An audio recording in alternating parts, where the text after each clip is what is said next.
ప్రభుత్వం కూడా 5 ఏళ్ల కోసం ఎన్నికైన ప్రభుత్వం సజావుగా నడపాలనుకున్నప్పుడు మహేష్ గారు కొద్దిగా వెనకెళ్దాం. మీరు ప్రెస్ కాన్ఫరెన్స్ లో ఆ రోజు పార్టీ ఫిరాయించినటువంటి వాళ్ళని ఉద్దేశించి చేసినటువంటి మాటలు కామెంట్స్ చూస్తుంటే రాజ్యాంగాన్ని అవహేళన చేస్తారా, ఇంత నిచానికి పాల్పడతారా, ఇంత ఘోరంగా వ్యవహరిస్తుందా కేసీఆర్ గారు అన్నారు. ఆ రోజు కేసీఆర్ గారు చేసిన పనికి ఈరోజు కాంగ్రెస్ పార్టీ చేస్తున్న పనికి తేడా ఏంటి? తేడా చెప్పాను కదా, ఆనాడు అంటే నెంబర్ తక్కువ ఉంది కాబట్టి చేర్చేసుకున్నారు. ఆనాడు అవసరం లేకున్నా చేర్చుకున్నారు.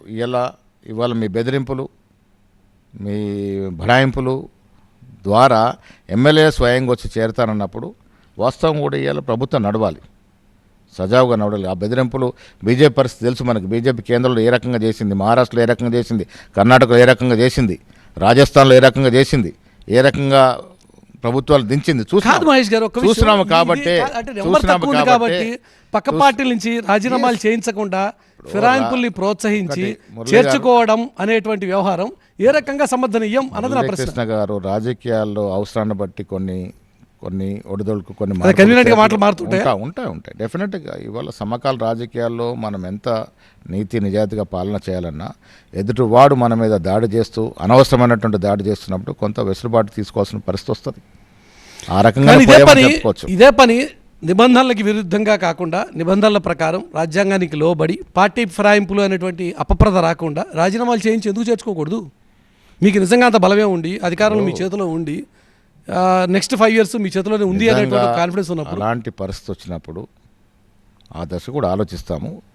కానీ గతంలో చూసుకున్న పరిస్థితి అప్పటి చేరికలకి ఇప్పటి చేరికలకి వ్యత్యాసం చాలా ఉంది. అందుకోసమే కేసీఆర్ గారు చేసిన పనికి మహేష్ గారు చేస్తున్న పనికి తేడా లేదు. కేసీఆర్ గారు కాంగ్రెస్ పార్టీని బలహీనపరచాలని, టీడీపీని బలహీనపరచాలని ఎమ్మెల్యేలు లాక్కున్నాడు.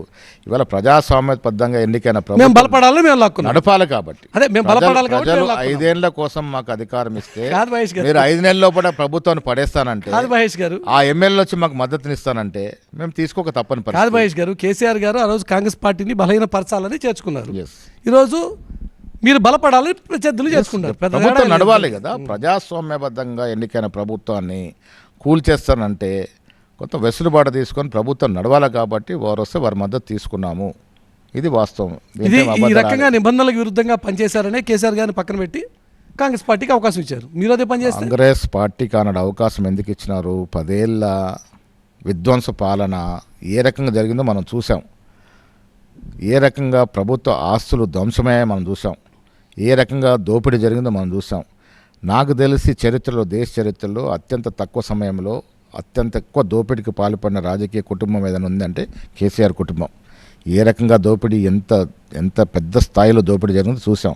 ప్రజలు విసికి వేసారిపోయి ఇంకా కేసీఆర్ని కంటిన్యూ చేస్తే ఈ రాష్ట్రం అమ్ముడుపోతుంది అనే ఉద్దేశంతోనే ఆనాడు సోనియా గాంధీ, రాహుల్ గాంధీ, మల్లికార్జున ఖార్గే నాయకత్వాన్ని నమ్మి ఇక్కడ ఉన్నటువంటి యువకులంటే పీసీ ప్రెసిడెంటు రేపు గవర్నమెంట్ వస్తే చక్కగా చేయలుతున్న ఒక నమ్మకంతో మాకు అధికారం ఇచ్చినారు. ఎక్కడ కూడా ప్రజల యొక్క ఆశల్ని, ప్రజల ఆకాంక్షల్ని వమ్ము చేయకుండా నడుపుతూ ఉన్నాము. అదే గత ప్రభుత్వం చూస్తే నియామకాల కోసము విద్యార్థులు బలిదానం చేస్తే కొన్ని వందల మంది వారిని పట్టించుకోకుండా అధికారంలోకి వచ్చిన తర్వాత వారి కుటుంబ సభ్యులకు పదవులు ఇచ్చుకున్నారు తప్ప ఏనాడు కూడా ఉద్యోగాల గురించి ఆలోచించలే. మాకు చిత్తశుద్ధి ఉంది కాబట్టి ప్రభుత్వం వచ్చిన నెలలోపు ఉద్యోగాలు ఇవ్వడం మొదలు పెడితే నిన్నటి వరకు 7 తారీఖు వరకు 56,000 ఉద్యోగాలు ఇవ్వచ్చు.